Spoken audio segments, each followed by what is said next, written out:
What's going on, guys? It's Colin here for NextGenTactics, and today I'm bringing you a quick tip video. And this is something that I've been trying to integrate more effectively into my game in order to improve, especially on the PC. I've found that you can kind of get away without using this as much on console, but on PC it's absolutely necessary, and that is more extensive use of hip firing. So when you look at the precision that players are able to use to aim on the PC, you don't have as much time to stand in front of them, aim down your sight, get on target, and shoot them. And basically because they're going to gun you down. So whenever you're in head-to-head gunfights, it's always beneficial to aim down, or sorry, fire from the hip, especially if you have a weapon that is effective at that range. And as you can see, that first kill with the UMP was all the way across the map. So, you know, the range is quite substantial, especially if you're standing still with a submachine gun like the UMP, because the hipfire spread is so favorable. Now, if you're going to be using assault rifles, what you're going to want to do is actually basically play around and practice to figure out what the effective hipfire range is for your gun. Now, this is just a quick deathmatch, and I'm sure by now, here, across the map again, I'm sure by now you're kind of sick of seeing deathmatch on Isla from me, but this is a map I like to use to practice a bunch of different techniques on, so you're going to have to bear with me. But I think there's 22 kills in this game. I get a knife kill, I get one with the Gustav, and I aim down sight for one, and the rest are all hip firing. And the one with the Gustav is because I failed switching to my pistol with my scroll wheel and actually switched instead to my Gustav, so I decided to just pull the trigger, get the kill, and take him down with me. So anyway, that was not too bad, but as you can see, it's very, very effective hip firing. You just kind of want to center them in the crosshairs that you have on the screen and burst fire a little bit. Like if you're really close, then you can get away with full auto, but as you can see right here, I even would have been better burst firing a little bit with a couple of bursts as opposed to one steady stream of bullets.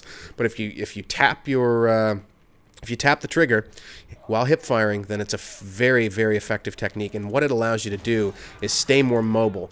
When you aim down the sight, that's going to restrict your mobility, which is a problem. Right here, you can see I was really jerky, and I had my hand and mouse in a kind of a funny position, so I was having a difficult time trying to strafe and aim and fire at the same time. So my bad there, but as you can see, more hip firing, and it allows you to kind of strafe left and right if need be in order to avoid enemy gunfire. You're harder to hit, but it's quite easy if you're not aimed down the sight to stay trained on the enemy while you maintain your motion. So the mobility is a huge part of winning gunfights, especially on the PC, where people do have the precision of aiming with a mouse. So that's just something to think about, but this also works really well on console, so no matter what you play on, you can improve your game by leveraging this technique. And you'll see at the end of the game, my scores have been a lot better on PC since I've been doing this more frequently. It works with a variety of guns, including assault rifles, and they actually have an effective hipfire range, which is a lot greater than you'd think. So I definitely encourage you to pick up a weapon and maybe go on a small map like this, or Isla's probably the best map for this. Maybe something that has a lot of tight quarters, like a Cold War, might also be good. And just practice with your weapon of choice. Figure out what the effective range is, and just go hip fire. Do it. And yeah, it's made a huge improvement to my game. So the other thing that I wanted to talk about is sensitivity. Now, on the consoles, I've actually been slowly moving my sensitivity up and up and up, and I'm at 100% now, both on Xbox and PS3, although I use a Control Freak. Here's one where I kind of have a brain fart and aim down the sight. I should have tried to hip fire him too, just to see how I made out from that distance. But I use a Control Freak adapter on my right analog stick on both my PS3 and my Xbox controllers, and I find that that allows me to be quite precise even when I'm running 100% sensitivity in Battlefield. And it's something that I work my way up to slowly.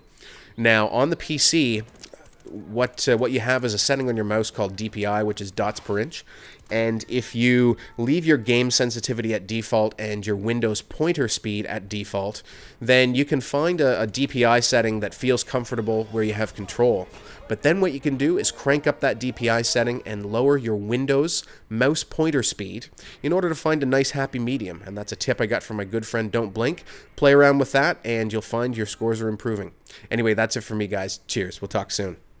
Hey guys, we now have our own website. Actually, we've always had our own website, but why not follow us on there? There you'll find all our videos conveniently sorted into playlists by game, as well as videos from many other directors that are part of our NGT network.